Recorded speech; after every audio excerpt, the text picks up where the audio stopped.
I think about 90 of my classmates volunteered for Vietnam for their first assignment.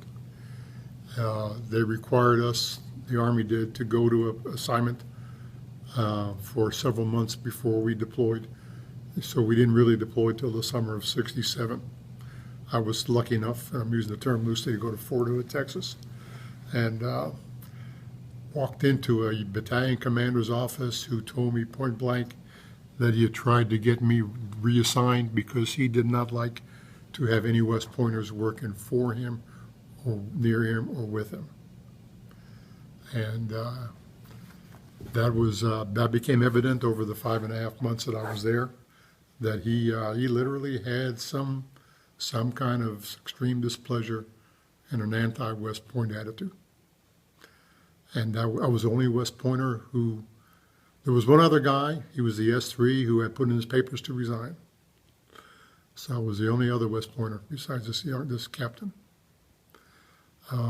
There for 4.5, 5 months, and then left and went to jungle school in Panama, and then deployed to Vietnam in the summer of '67. 25th Infantry Division. Where was that located, the 25th at that Cu time? Chi. Okay. Cu Chi. 7th Battalion, 11th Artillery. Became a forward observer. 6 months. Then came offline, so to speak, and worked in the firing battery for the rest of my first tour.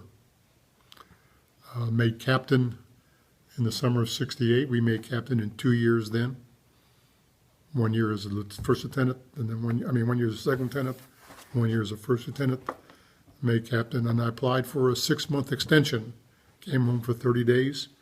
6-month extension that didn't become 6 months because I got shot in the foot in a helicopter a couple months after I was back on my extension.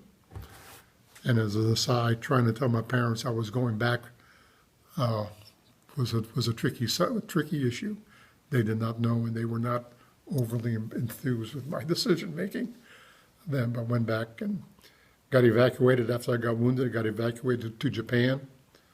I was in a walking cast for several weeks. I was a liaison officer, which is now called a fire support officer for an infantry battalion. I worked directly with the battalion commander. His unit had surrounded a Vietnamese force, and we were just trying to fly around to see what we could find. And all of a sudden, we took 5 or 6 rounds up through the helicopter, so we had found them. We were successful in our mission. I was the only one who had been hit. But as fate turns out, 2 days later, that helicopter crashed. So I was in the same flight to Japan with the people I would have been on the helicopter with.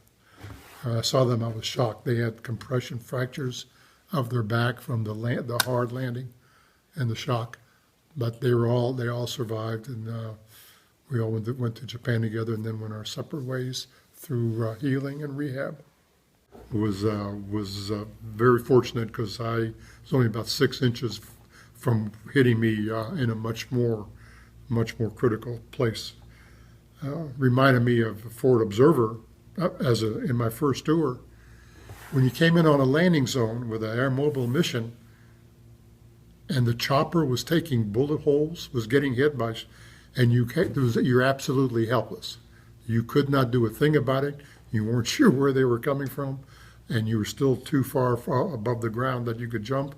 And very helpless feeling to be coming in on what they call the hot LZ and realize you're getting shot at while you're coming in for a landing. So those two areas with regard to helicopters and the odds and risks of random bullets struck close to home. And how much time did you have altogether in Vietnam? The part of my extension when I was wounded was an unusual subject. I have a credit for 30 months altogether because they realized the time I came home, when I came home, I had served enough time on my extension to get credit for it. So I have credit for 30 months. And in your career in the Army, were you ever in another combat zone? No, Okay. no. That was my only combat. Missed everything else. I missed the Gulf War as far as deploying, whatever. And what's your overall memory now, all these years later, about your service in Vietnam? I almost remember very clearly my second tour. I think it was it was when I was an aide to the general of the commander of First Field Force. We were flying somewhere, and I looked out over the countryside, and it dawned on me that they could not, the South Vietnamese could not keep the North Vietnamese at bay or out of the country. It was just there were too many of them coming in on too big a country, and the South Vietnamese just was not going to be able to stop them. And I knew once we pulled out, there was no